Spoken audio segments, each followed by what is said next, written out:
Agora eu vou chamar aqui nossa amiga Sara Vivaca. Olá, Sara. Tudo bem? Oi, Miguel, tudo bem? Que dia bom para a democracia e para outras coisas mais que a gente vai tratar aqui. Mas eu queria falar dessa sua pergunta. Existe um lawfare maior do que o Lula? Existe. O lawfare do Lula ele era autoritário, mas eu diria que o do Julian Assange é totalitário. Ele envolve diretamente 4 jurisdições, deliberação de juízes de 4 países. Ele é o homem que, sem dúvida, o homem mais vigiado do mundo. Ele foi espionado na Embaixada do Equador pela CIA, com live streaming. Seus advogados foram espionados pela CIA, seus médicos foram espionados pela CIA, e ele possivelmente será extraditado para os Estados Unidos, onde ele viverá numa prisão de segurança máxima, onde ele não poderá ter contato com a família e sequer com outros detentos. E nós estamos falando aqui do grande inimigo do império. Então, acho que em termos de pessoa, de prisioneiro político, o caso da Assange, no meu tempo de vida, e possivelmente, espero que na posteridade também, e do que eu vi até agora, é um dos lawfares mais bem elaborados, com uma difamação da imprensa internacional, e durante muito estendido também, muito estendido. Eu diria que o lawfare é uma arma da guerra híbrida, uma arma de preferência, onde não se pode entrar com tanques, onde não se pode matar gente, jogar bomba. Os Estados Unidos têm como uma das suas armas da guerra econômica a guerra híbrida.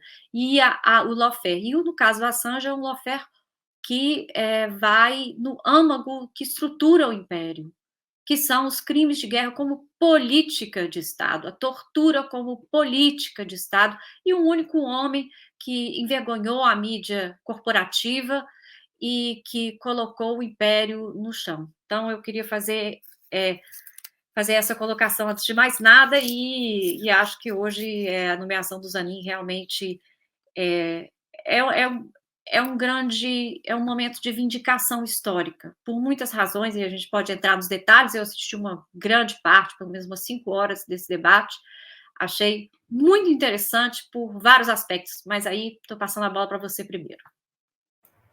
Maravilha. Inclusive, Gui, pode colocar na tela aí, está rolando a votação no plenário. Já teve a votação no CCJ, né? na CCJ, Comissão de Justiça, CCJ, Comissão de Constituição e Justiça, e agora vai a plenário.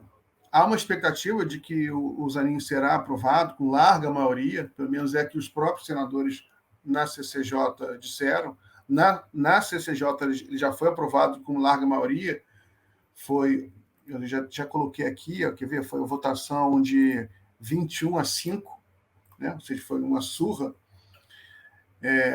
Então agora vai para o plenário, onde vamos ver, são 81 senadores. Já há uma expectativa de que ele vai. Concordo com você, Sara, que o caso do Assange é o mais cruel, né? Sobretudo no aspecto humano, porque é uma pessoa. A Lava Jato foi um processo contra um país inteiro. Muita gente sofreu, muito desemprego, empresas destruídas, né? Mas o caso do Assange é contra um ser humano, né? Por mais que a Lava Jato tenha sido contra um país, por ser contra um país inteiro, ela acabou também derrotada, né? Porque muita gente se revoltou. Teve uma insurgência, né? A Lava Jato está sendo derrotada por um movimento insurgente contra uma operação que acabou adquirindo um caráter fascista. Agora, o Assange ele está muito sozinho, apesar de ter um movimento, você participa, ele ainda está muito sozinho. Tem alguma data já?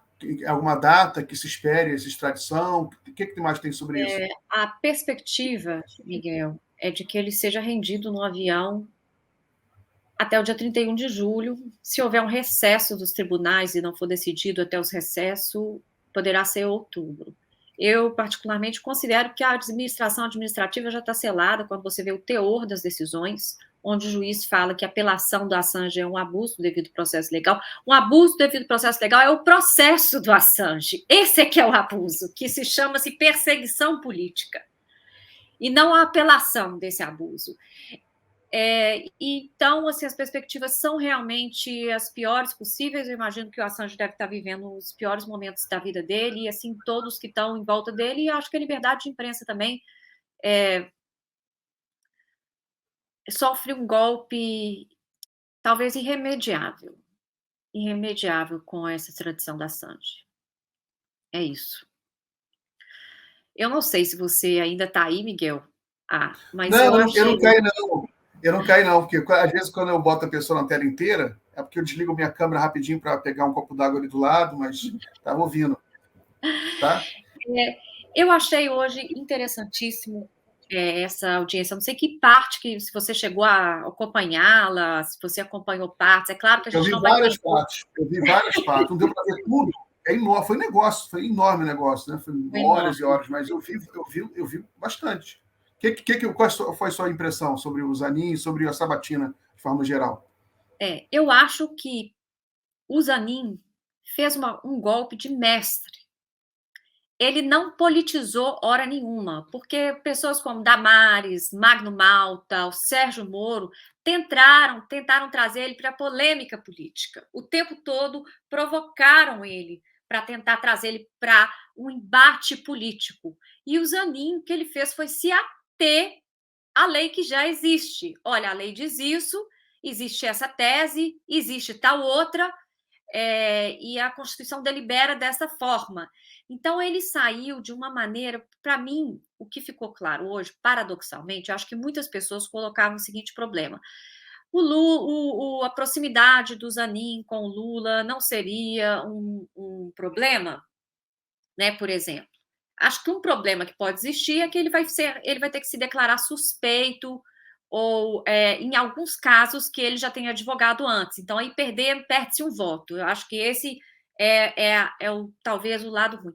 Mas, paradoxalmente, eu achei que o Zanin se mostrou como alguém que eu tive uma impressão, uma intuição de alguém que vai despolitizar o judiciário, paradoxalmente.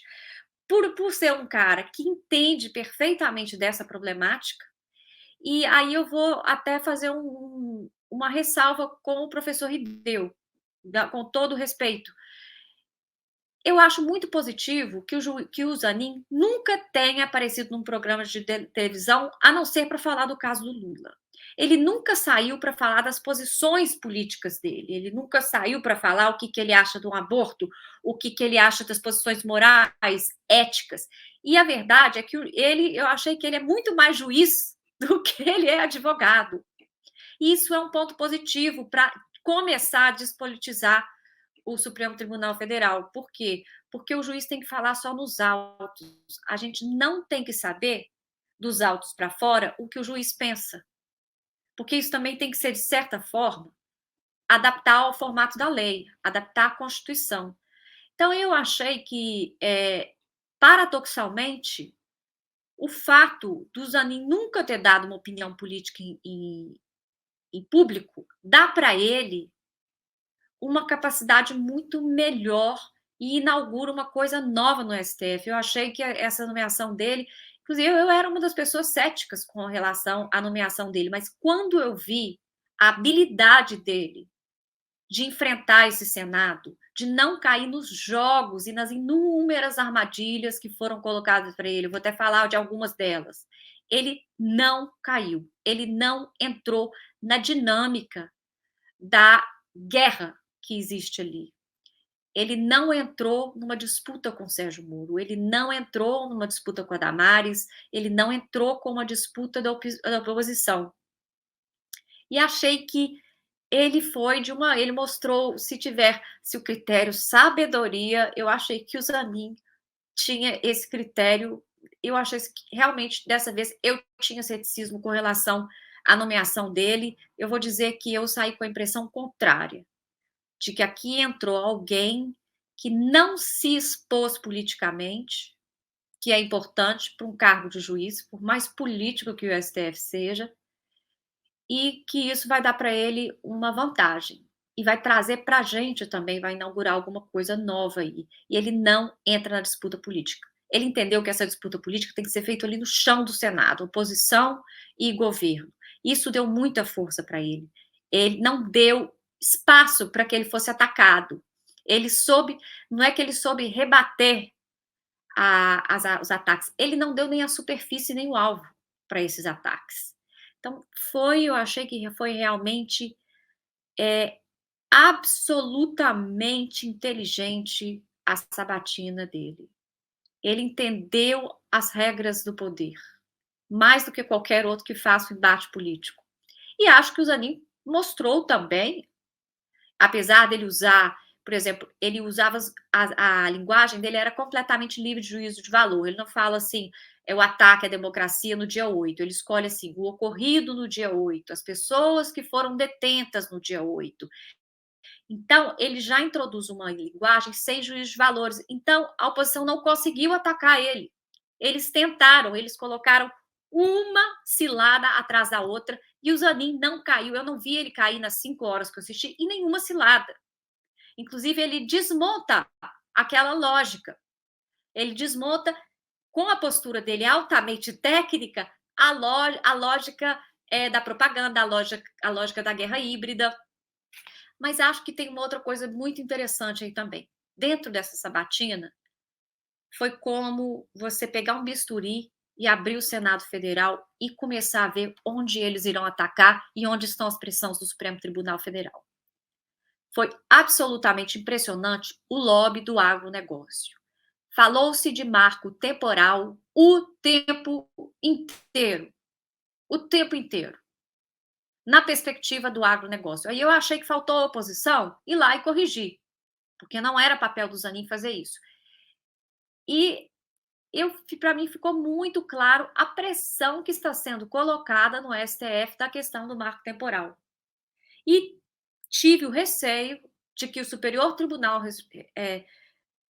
Tribunal Federal vai tentar arranjar uma escapatória. Ele não vai nem julgar a favor dos indígenas, nem a favor do agro, ele vai tentar fazer uma conciliação de direitos. O Zanin falou muito dessa conciliação do Supremo Tribunal Federal, que eu acho que dependendo, pode ser problemática, quando a Constituição é clara, não há muito o que conciliar.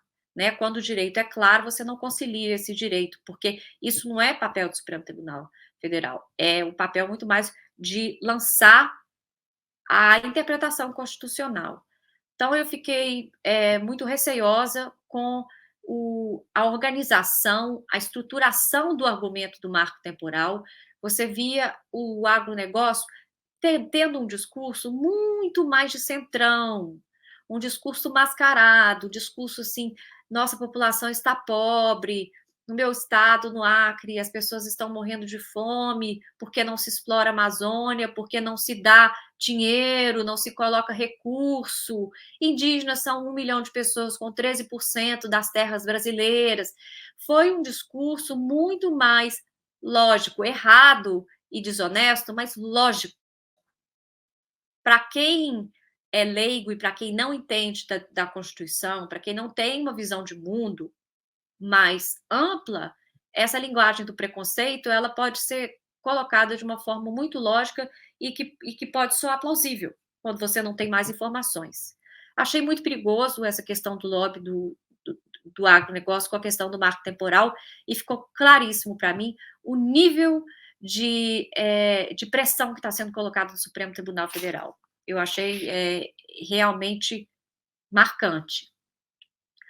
Outra coisa que me chamou a atenção é que eles o tempo todo faziam perguntas sobre casos que o Supremo está julgando.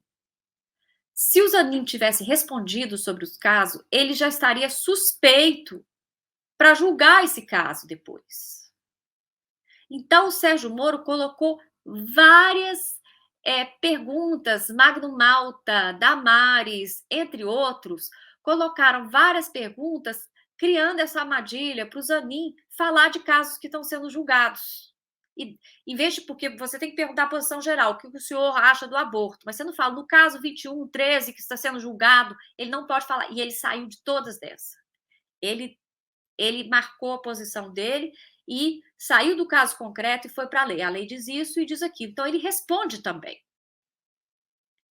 E nas entrelinhas, a posição dele ficou clara sobre muitos aspectos. Por exemplo, a Damares tenta falar com ele sobre que a infância é a questão mais importante para ela, e ele fala, ela fala assim: eu sei que o senhor é garantista, mas o senhor é um relativista da cultura que acha que em certas culturas é possível enterrar crianças vivas. Então, ela veio com todo esse ódio que ela tem das populações originárias, ficou muito claro. E ele saiu com a resposta perfeita, que a Constituição não aceita discriminar, mas para casos diferentes, tratamentos diferentes, é isso, o artigo da igualdade fala isso. Você não trata duas pessoas diferentes de modo igual, isso não é equidade. Equidade é tratar o diferente diferente, a condição de diferença diferente, e a condição de igualdade como igual. Isso é a parte da Constituição. Então, ele mostrou realmente que tem um notório saber jurídico, mas tem uma notória sabedoria política, eu diria. Ele entendeu como se desviar das arapucas que foram colocadas uma para ele. E acho que uma coisa ficou anunciada, Miguel, não sei se você percebeu isso. A questão de suspeição, parcialidade, elas foram questionadas ad náusea. E, para mim, eu acho que essa será a estratégia da extrema-direita com ele. Ficou claríssimo também o ódio da extrema-direita ao STF. Eles não perdiam uma oportunidade de falar sobre decisões monocráticas, que aquilo teria que ser retirado, sobre o abuso de poder do STF, a credibilidade do sistema de justiça, a politização do judiciário, e só que eles fizeram isso em forma de ataque ao Supremo, e não de forma de crítica, porque essas críticas todas têm algum fundamento, sim, dentro do Supremo. Eles falam da invasão do Executivo, é verdade, o Supremo já invadiu as prerrogativas do Executivo por várias vezes. Mas aí eles vêm com as soluções de ultradireita, que é infringir a Constituição e de não entender que certas coisas têm que existir. Tem que existir a possibilidade da decisão monocrática. Ela não pode ser abusada. Eles não entendem que é a diferença de exercício de direito e abuso de direito. Isso não está na gramática deles. Aliás, tá, mas eles querem abusar. Então, esse foi um tema que eu acho que a ultradireita vai usar para atacar o Zanin. Da mesma forma que fala, qualquer decisão que o Alexandre de Moraes toma é taxada como abusiva, excessiva, vaidosa, eu acho que o Zanin vai ter essa dificuldade com esse Congresso. Eles vão tentar atacar o Zanin sempre na questão da imparcialidade, da impessoalidade e da suspeição. Então, acho que isso é uma coisa que a gente tem que ficar de olho nos ataques, eu acho que eles vão vir por aí, da extrema-direita. Também falou-se muito da visão deturpada de liberdade de expressão que a ultradireita tem, como se fosse um bem absoluto, não é? Ele é um bem relativo, porque não existe direito absoluto na nossa Constituição, nem na Constituição alemã, nem nas constituições democráticas do pós-guerra. Eles estão sempre dentro de um balanço de interesse quando existem quando existe um conflito, né? Por exemplo, a minha liberdade de expressão não chega a difamar, não pode chegar ao ponto de difamar as pessoas, porque isso já configura crime, está fora da exercício legítimo da liberdade de expressão. Como também certas restrições impostas e regulamento podem ser regulamentos legítimos, necessários para a existência da própria liberdade de expressão. E aí você vê assim como a ultradireita deturpa a Constituição o tempo inteiro. Por exemplo, eles falam, onde a lei não é clara, tem que se devolver ao parlamento. Não! Controle de constitucionalidade é prerrogativa do Supremo Tribunal. E a interpretação da lei das demais instâncias.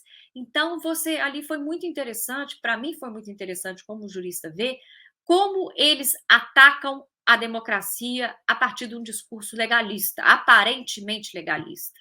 Que se você não souber a complexidade do direito, você pode muito bem mover massas junto com aquilo, né? Como, por exemplo, um dos deputados cita do padre Valadão, que o discurso religioso dele está sendo criminalizado com homofobia. E o Zanin foi magistral na hora de responder, ele falou assim, honrar a liberdade de religiosa é honrar a Constituição. Mas ela não vai chegar onde chega a esfera de direito do outro. Então, eles, sem falar nomes, eles usam a técnica que o Lula faz também. Sem falar nomes, sem usar categorias, sem criar juízos de valores, ele deu o recado dele. Então, eu vou dizer assim para você que se eu, pessoalmente, tinha alguma dúvida do Zanin, eu acho que o Lula acertou em cheio. Ele não caiu na disputa política, ele não deixou sequer a pressão acontecer com ele, a pressão política e de muita desonestidade que acontecia ali. Ele não deu linha de ataque para essas pessoas. Fiquei realmente assim muito impressionada. Agora, falta, como sempre, o PT politizar e corrigir e fazer um certo embate das mentiras que são contadas ali em rede nacional, das distorções. Isso eu acho que faltou. Faltou a oposição no Senado. O Omar Aziz fez um contraponto importante. Ele fala: olha, essas pessoas que vocês estão falando que foram presas no dia 8 de setembro não são inocentes, eles são criminosos, eles são bandidos, eles estão presos dentro de razões jurídicas. Faltou esse tipo de embate. Agora, a gente sabe também que o Senado é uma casa pouco populada pelo PT, mas eu acho que ali perdeu-se algumas oportunidades de fazer um contraponto. Mas o Zanin realmente mostrou um lado dele que não estava tão claro, a capacidade dele de ler o sistema e a capacidade dele de não virar linha de ataque. Que bom, hoje é um grande dia e eu achei que ele estava inaugurando ali uma despolitização da política. Paradoxalmente, eu achei que é isso que ele estava. Eu achei isso. Muito bom, Sara. Deixa eu só dar uma notícia aqui, é um break news. Notícia ruim, mas enfim, também não é grande surpresa. Hoje tem dois. A gente estava esperando essa notícia, não essa, mas enfim, notícia sobre os juros. E tem também a votação no TSE sobre o Bolsonaro. Né? A expectativa é que um dos ministros indicados pelo Bolsonaro vai pedir vistas, né? Pode ser que ele fique inelegível hoje. Vamos ver. Mas tem essa notícia também. Outra notícia que a gente estava esperando era a reunião do Copom, que é o órgão que define os juros, a taxa Selic no Brasil. Havia uma expectativa de que poderia reduzir um pouco, porque a inflação está caindo e tudo, a economia está melhorando, a inflação está caindo. Né? Há já uma expectativa do juros ser reduzido até setembro, mas que se esperava que o Banco Central ia começar hoje, mas não começou. Isso é muito ruim, mas, enfim, está dada a notícia. Aí vamos esperar agora a divulgação da ata, que também vai dar uma indicação melhor sobre os caminhos, né, dos juros. Mas tudo bem. Eu só quero continuar ainda no Zanin, comentar um pouco sobre o que a Sara falou, que é o seguinte, Sara. Eu acho que a indicação do Zanin foi muito importante, porque outros ministros que o Lula indicou, alguns foram bem progressistas ou indicados por forças progressistas muito, muito respeitados. Por exemplo, o Fachin, ele foi uma indicação do MST. Né? Como ele tinha advogado para o MST, ele foi indicado pelo MST e se revelou um conservador. E ficou claro, ao longo dos últimos anos, que a questão do garantismo era a questão mais estratégica, porque a esquerda sobrevive a tudo no Brasil, menos a um ataque judicial, menos ao lawfare. O lawfare foi realmente o ponto fraco que a direita encontrou porque quando a gente está no campo da política, a esquerda ou ganha ou empata ou perde e ganha depois.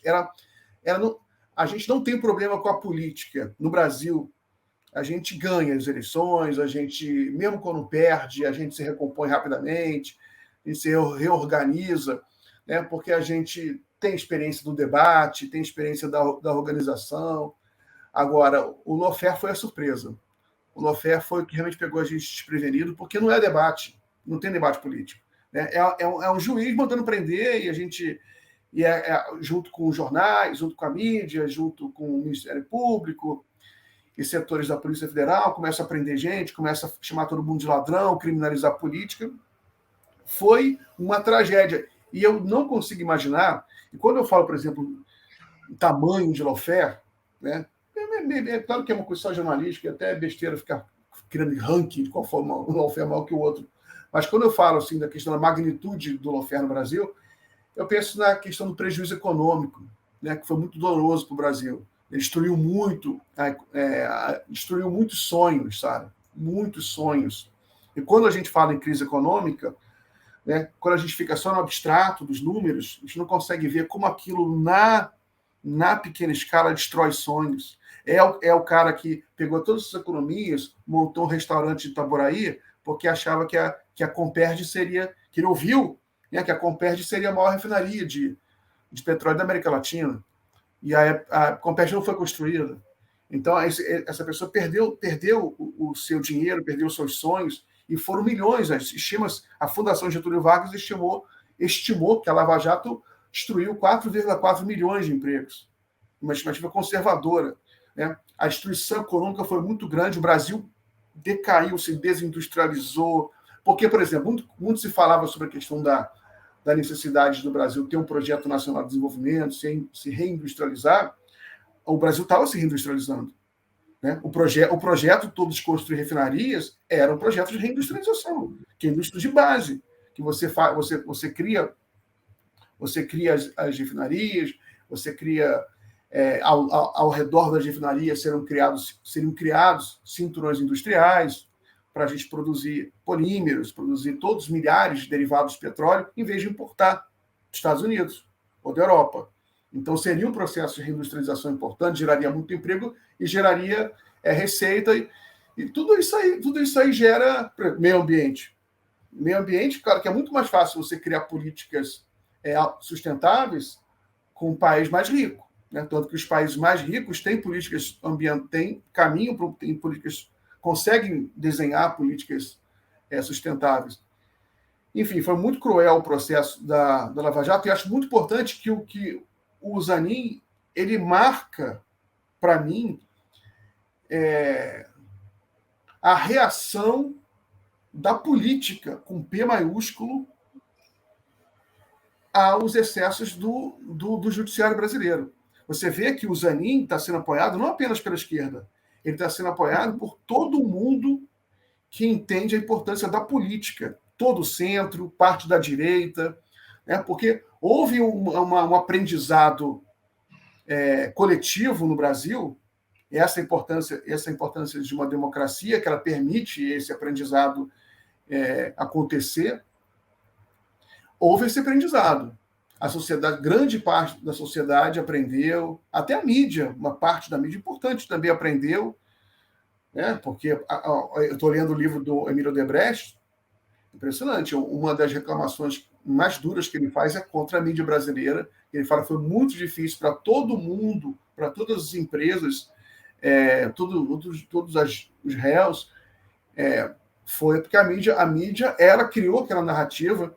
Ele lembra, por exemplo, que a Lava Jato chegou um momento em que ela criminalizou em sentença até caixa 1. Ou seja, o que os empresários davam, segundo a lei, aos políticos, era criminalizado. E chegou um momento que a Lava Jato ela promovia uma tortura psicológica tão dura com os réus que eles admitiam que os procuradores queriam. Ou seja, não, é assim, é corrupção, é assim, porque... E o processo de delação premiada, que o Brasil importou dos Estados Unidos, e foi um erro grave, foi um erro dramático, e foi aplicado de forma atabalhoada, de forma sem... porque não era uma coisa nem muito regulamentada, não havia nenhuma experiência. A delação premiada e a leniência são muito duros, Sara, porque os Estados Unidos vivem muito isso. Os Estados Unidos não é exemplo de direito.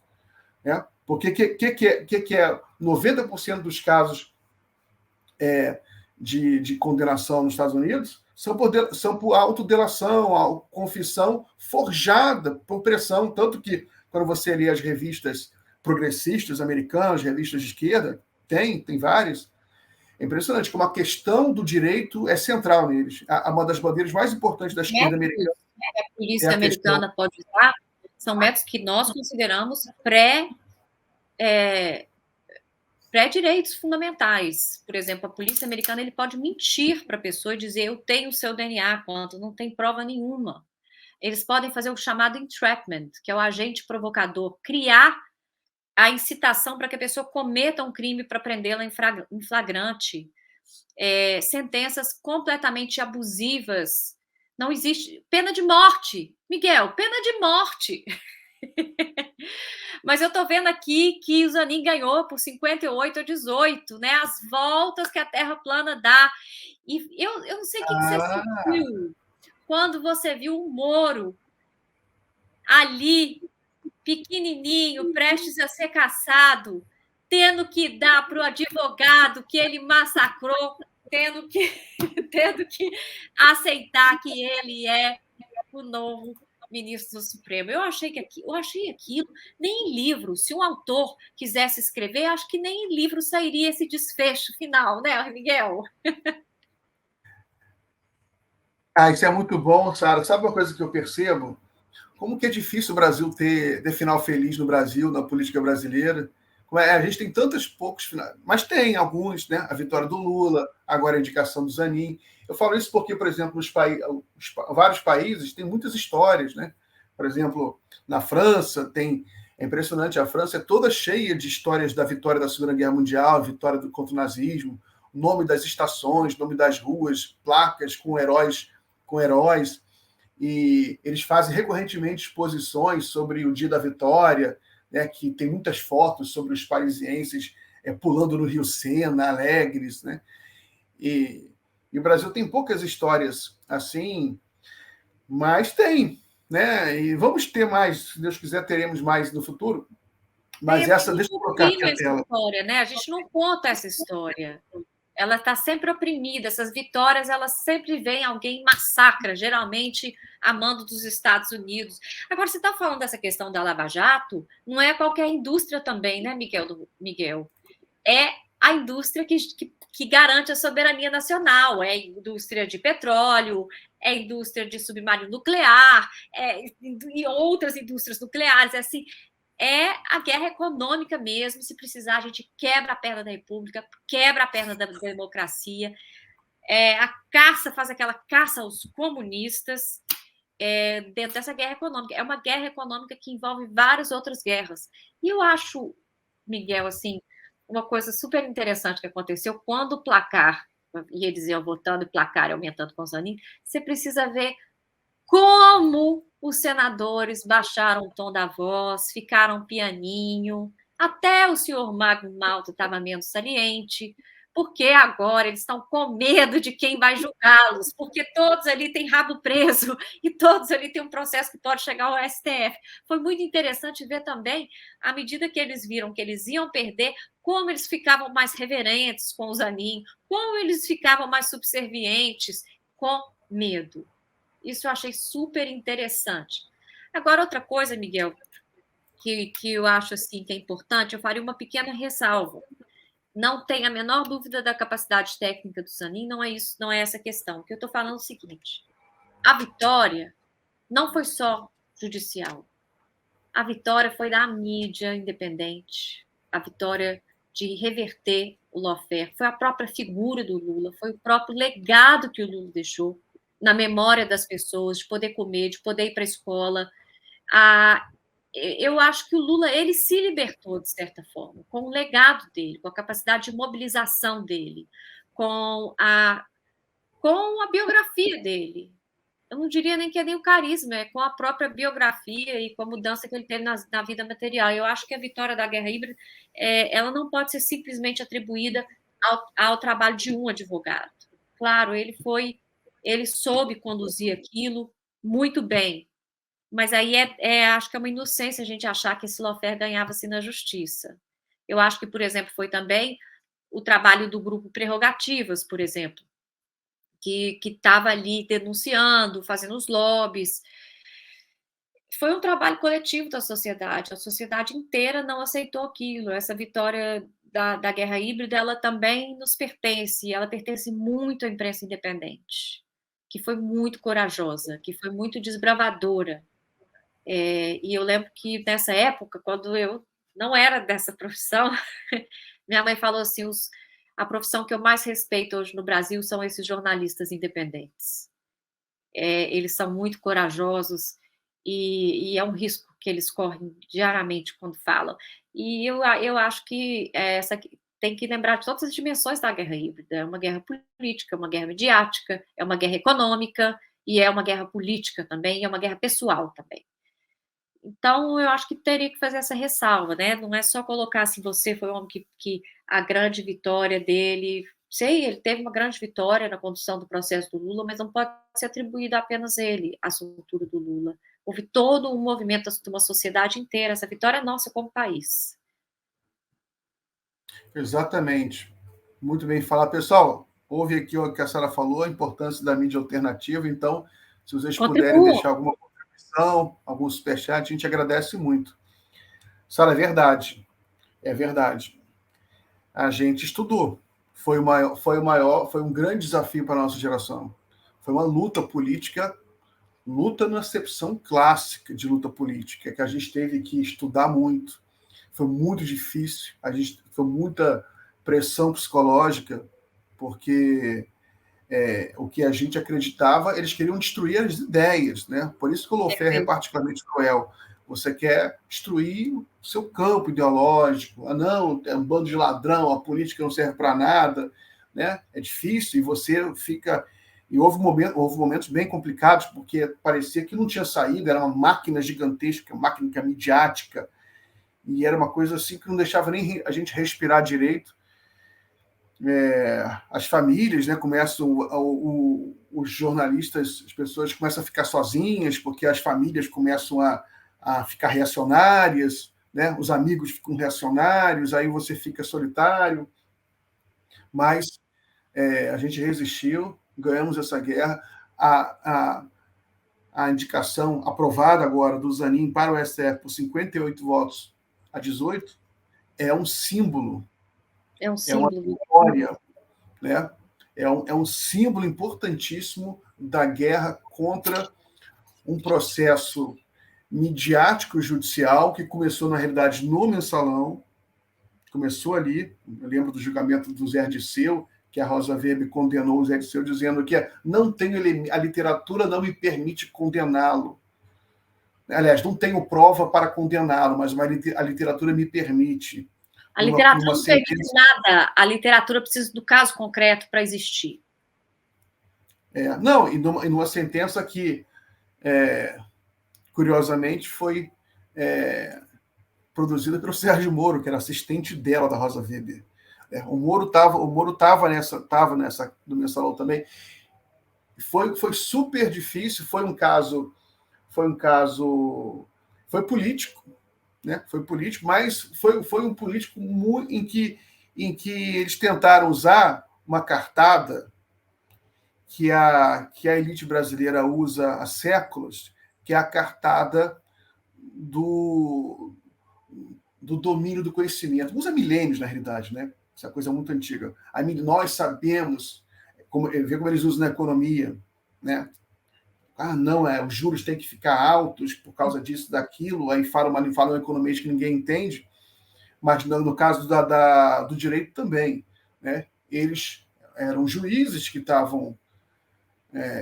aí a gente leu muito, tem uma bibliografia, aí eu descobri que tem uma bibliografia sobre o lawfare no mundo, em que o neoliberalismo ele tem uma preferência pelo lawfare, para usar o direito, porque você despolitiza o debate. Né? O debate fica, em teoria, técnico. Então, você tira o povo da jogada. Você tira o debate político. Fica técnico. Muito Como é que você vai discutir é uma coisa técnica. Você não sabe nada de direito. Cala a boca. Você não tem um doutorado em Harvard, então você não tem que falar nada disso. É condenado e pronto. Né? Inclusive, hoje, na sabatina do Zanin, a gente viu isso, as barbaridades ditas por alguns senadores, descondenado, adoro essa palavra. Uma palavra antidemocrática, uma palavra pura. É difícil imaginar uma palavra tão antijurídica, tão antidemocrática, porque se você não é condenado, você é inocente. É inocente, é inocente. Não tem outra palavra. Não tem descondenado. Né? Isso é ridículo, isso. Se você não é condenado, é porque você é inocente, não tem meio termo. Né? Então é ridículo isso. E o fulano é delatado. Delatado não representa nada mais. A gente viu os casos da Lava Jato, em que ela o Dallagnol era tão cara de pau, e vazou isso na Spoof e na Vaza Jato, que o Dallagnol mandava reescrever a delação. Ele mandava reescrever para colocar coisa que o cara não tinha dito. Com aquela delegada Érica. Com a delegada Érica, você lembra que eles fabricam uma testemunha, finge que foi lavrado, finge que a testemunha existiu. Tá vendo? Mas foram vários casos, e foi em escala industrial a Lava Jato. Né? Possivelmente, a justiça brasileira já comete injustiças há muito tempo. Né? Os instrumentos que eles importaram dos Estados Unidos permitiram eles subir a escala de injustiças. Né? E entrar de forma entrar de sola na política, de uma forma assim mais. Agora, por exemplo, o preconceito contra pobre, que o Fernando Ideu estava falando, que é uma característica da justiça burguesa há muito tempo, né? Talvez desde o seu nascimento, talvez não, desde o seu nascimento, é claro que isso fez diferença na Lava Jato, porque o pano de fundo ali é que eles queriam pegar o Lula, que era o representante, que era um líder político, não porque ele era genuinamente amado pelas massas, pelos seus méritos reais, por ser um bom presidente. Não por isso. Né? É porque ele enganou, porque ele era um enganador das massas, um demagogo. Preconceito com o pobre, é como se o pobre não tivesse sabedoria para escolher um presidente. O presidente que o pobre escolhe não vale tanto, vale menos do que o presidente dos ricos, que é o Fernando Henrique, né? Que é o presidente que os ricos escolhem. Mas não é verdade isso. Né? É evidente, a democracia não é assim. O voto e a inteligência do pobre é igual, muitas vezes superior à inteligência do rico. Né? O instinto é igual. Pode ele ter que se virar com R$1.000 por mês, isso é uma prova de um grande jogo de cintura, você não acha, não? Sim, o rico não é rico porque ele é inteligente, o rico é rico porque ele vem de uma família rica. Isso é óbvio. Ele explorou gente para ficar rico. Vem de uma família rica que na sua origem explorou a gente, ou ele próprio começou a explorar a gente, ou teve privilégios de acessar a educação melhor. Claro. A coisa mais idiota e antidemocrática é uma pessoa a coisa que eu mais abomino é a pessoa que acha que é melhor que os outros. Porque isso, não existe ninguém melhor que ninguém. Teve pessoas que tiveram oportunidade de estudar mais e outras tiveram oportunidade de estudar menos. Tem pessoas que têm caráter, evidente que existe a questão do caráter, pessoas que são ruins de caráter, outras boas de caráter, de fato. Mas não assim por natureza, que alguém é muito melhor que o outro. Mas, enfim, boa notícia, estamos terminando aqui essa quarta-feira com essa grande notícia. O STF agora está mais blindado contra a repetição de um outro lawfare. Eu senti que o Lula acertou muito. Inclusive, um dos senadores lá fala: um presidente de um país colocou no Suprema Corte o seu advogado. Foi o Nelson Mandela, eu não sabia disso. Você sabia que o Nelson Mandela colocou o advogado dele na Suprema Corte? Então, eu acho que foi corajosa essa decisão do Lula. Ela foi corajosa, porque nós mesmos da esquerda criticamos isso. E hoje, quando eu vi essa batina, eu entendi que ele estava trazendo ali uma possibilidade de despolitizar o judiciário. Ele não entrou no embate político, ele manteve-se firme nas posições dele. Ele não foi uma pessoa que foi igual um sabonete que escorregou nas perguntas, não. Ele enfrentou todas as perguntas, sem juízo de valor e sem politizar, mas com uma posição ali que dava para ver qual era a posição dele. Fiquei na dúvida com relação ao marco temporal, qual que é a posição dele. Eu achei que talvez seja uma posição conciliadora. Vamos aguardar agora, a gente vai ter que aguardar ver como que vão ser os votos do Zanin, mas eu acho que ele é uma pessoa que vai gozar de respeito ali dos seus pares, e achei ele muito preparado politicamente. Paradoxalmente, eu achei que ele entendeu o jogo político, talvez mais que qualquer outro advogado e qualquer outro juiz que não tenha passado por um lawfare. Então, nós saímos mais fortes dessa escola do lawfare. O Zanin, nós como sociedade civil e jornalismo, é uma vitória, porque podia ter sido o contrário, né, Miguel? Podia ter sido o contrário, a gente poderia ter perdido isso. Poderia ter o Bolsonaro ganhado e colocado um ministro ruim lá. O próprio Nossa, Lula poderia ter colocado alguém mais pior, né? Porque até o Lula e a Dilma eles nem sempre acertaram na escolha de ministros, não, mas agora o Lula foi cirúrgico. Ele sabia que o aspecto mais vulnerável do Brasil, não é nem do perfeito, governo Lula, dele Lula, para o Brasil, o aspecto perfeito. mais vulnerável é ter juiz que se deixa levar pela mídia, porque isso aí foi o principal defeito do STF brasileiro, porque eu lembro até juiz bom, eu não esqueço, tem algumas coisas que eu não esqueço. Eu lembro do que o Lewandowski, que agora se aposentou, né? Entrou o Zanin, que é um bom juiz, é um dos melhores do STF, mas mesmo ele, você vê o grau de submissão do STF à mídia. O Lewandowski ligando para o Merval Pereira para justificar seu voto. O E o Merval, Merval de Pereira. todos os monstros, o mais besta de todos. Exatamente, o Merval é uma porta. Uma porta. Um juiz do STF ligar para aquela porta para justificar um voto como se a opinião do Merval valesse alguma coisa, né? É humilhante. Eu me senti humilhado, porque eu lembro que eu vi a coluna do Merval, né? Porque o Merval se vangloriando, claro, né? No dia seguinte, ele abre a coluna se vangloriando. Ó. Recebi uma ligação do Lewandowski. Claro, é bom para ele, que tira uma onda de importante. Agora, é humilhante para o Lewandowski, para a democracia brasileira. Primeiro que o juiz não tem. Não é que eu queria que ele queria que ele ligasse para mim. O juiz não tem que ficar ligando para jornalista. Ninguém. Né? Se quiser, no máximo, para a Constituição. Se quiser.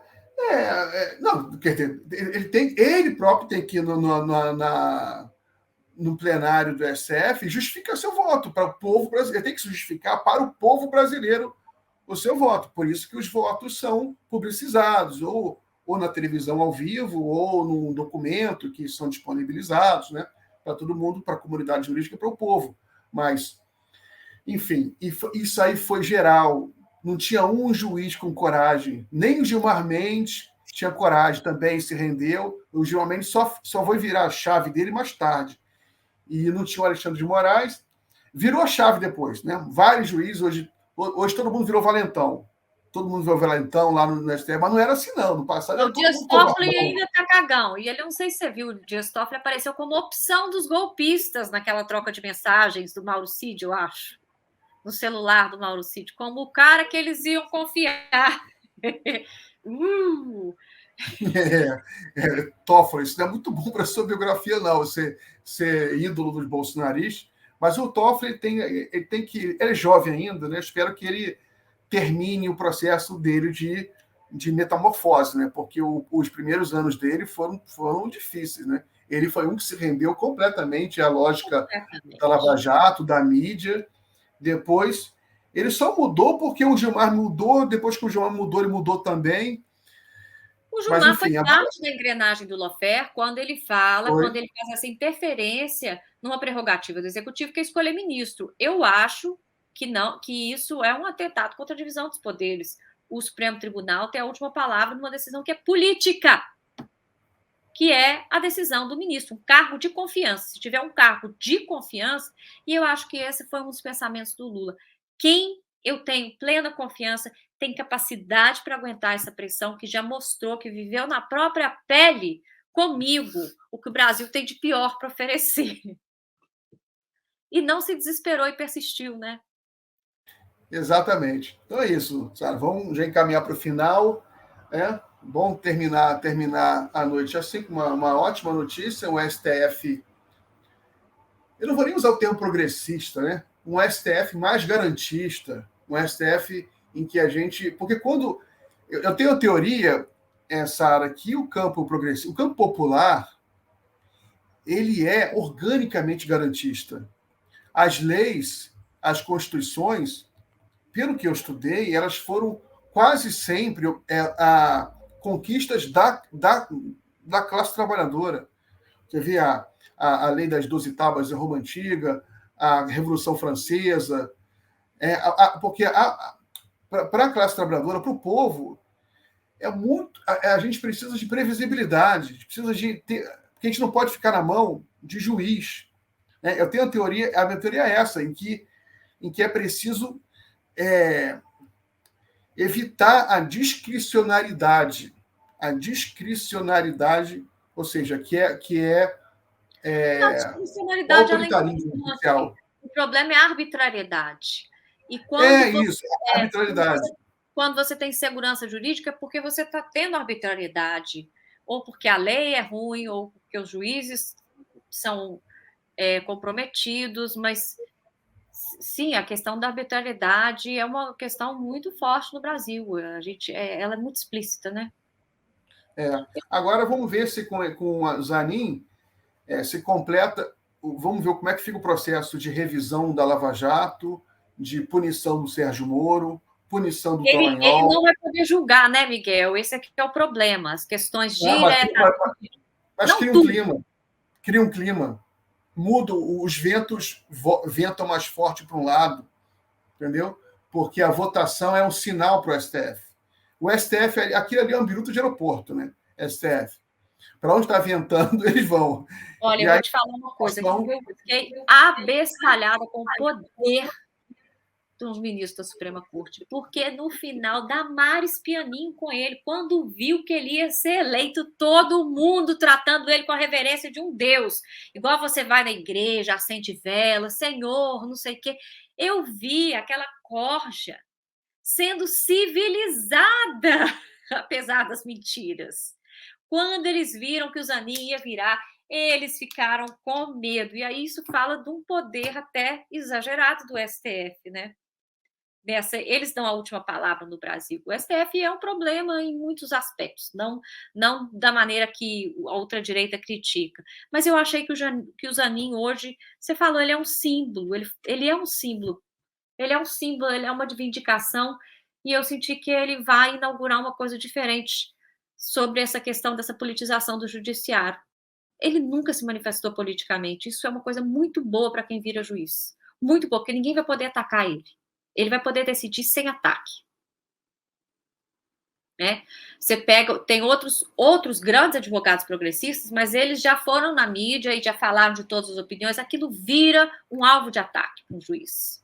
Então, ali, achei que o Zanin, aquela descrição dele, ele não revida, quando ele estava no aeroporto escovando o dente, veio aquele marginal xingar ele ficou calado, ele aguentou aquilo calado.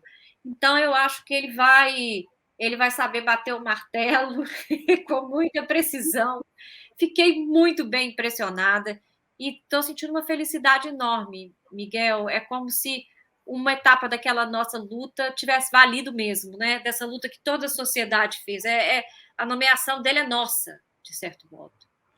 Exatamente. Tem um desenho do Enfio que sempre fica na minha cabeça, desde quando eu lembro dele, que é da Grauninha, né? Que eu sempre acho muito legal, que ele acho que deve ter desenhado em 1980, quando começava a se enxergar a esperança da restauração democrática no Brasil, né?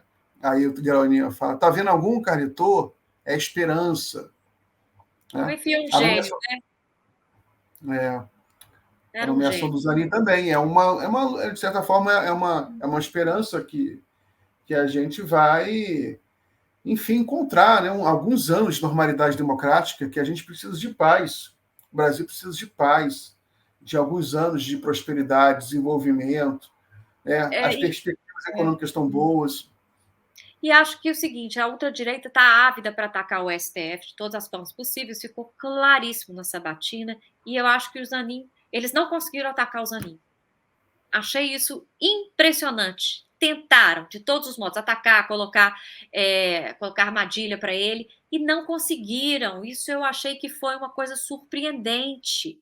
Ele não caiu hora nenhuma no embate com essas pessoas. Ele marcou a posição da Constituição, pronto, com muito, parecia simples a fala dele, mas não era não. Era muito elaborada e muito bem pensada. Então, isso eu achei também muito positivo, porque o STF vai ficar menos vulnerável ao ataque da ultradireita, tendo alguém que saiba fazer o que ele fez hoje nessa sabatina. Ah, verdade. Ele vai qualificar o STF com uma experiência muito importante, com um talento que ele, obviamente, tem, que ele demonstrou com a vitória sobre a Lava Jato, contra toda aquela máquina. Você sabe que o Zanin, ele foi uma escolha de Lula. O Zanin como advogado, não o Zanin como ministro do STF. Lá atrás, o Lula, como um cara muito importante, todos os grandes advogados do país, mais famosos, queriam ser advogados do Lula. O Lula, no final, ele escolheu um advogado mais jovem dentre todos, menos experiente dentre todos. Ele falou: eu quero esse cara aqui, né? Porque ele achou o Zanin sério, ele achou o Zanin puro, e ele farejou o talento do Zanin. Ele farejou o talento. Ele farejou o talento. Querido. Esse Zanin é muito mais talentoso do que ele exala. Exatamente. Tem aqui um superchat antigo que eu acabei não lendo, desculpe. Como é bom ouvir a Laura Caprigione. Dos jornalistas livres, bom.